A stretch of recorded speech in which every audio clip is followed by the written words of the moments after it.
Бардыбызга белгилүү болгондой, жакында мамлекет башчыбыз Сооронбай Шарипович Сочиде Владимир Путин менен көрүшүп, биздин Кыргызстандын жарандарын 72 миңин баягы кара тизмеге кирген жарандардын маселесин көтөрүп, ошол демилге ишке ашып, бүгүнкү күндө Россия Федерациясы ошол кыргыз 72 миң кара тизмеге кирген кыргыз жарандарына мүмкүнчүлүк берилди.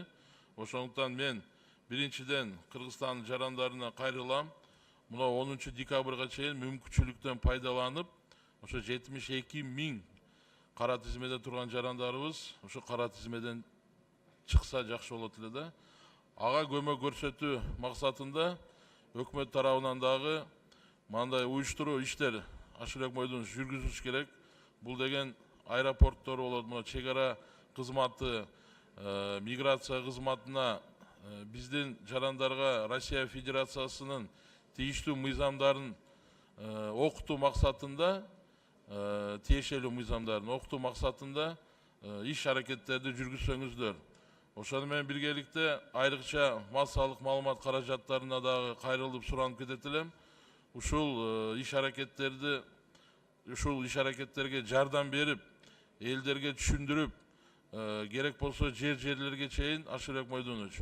Мына жерлерде өкүлчүлүк бар да өкмөттүн. Ошондой эле шаардын мэрлери, райондун акимдери бар, айыл өкмөттүн башчылары бар. Ошолордун баардыгына өкмөт тарабынан бир тапшырма берсеңиздер, көрсөтмө берип, ар бир айылга ушул нерсени жеткизиш керек да. Себеби президент ушунча жакшы аракетти кылып, ушул маселени, проблеманы чечкенден кийин, эгерде 10 декабрга чейин биз ошол 72 миң жараныбызды кара тизмеден чыгарып албасак, анда уят. Ошондуктан сиздерге үмүт чоң, Ашырбек Мойдонович. Ана мына айрыкча миграция кызматы биздин жарандар Россияга барганда ошого түшүндүрмө иштерин жүрүш керек да. Себеби баягы кара тизмеге кирип калгандар жөнөкөй эле мындай бир административдик укук бузуучулукка эле кара тизмеге кирип калган.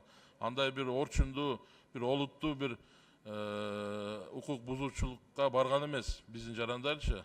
Анан эми сөзсүз түрдө ошо Россия Федерациясынын жетекчилигине биз ыраазычылык билдириш керекпиз, кыргыз жарандарына ушундай жакшы мамиле жасагандыгы үчүн.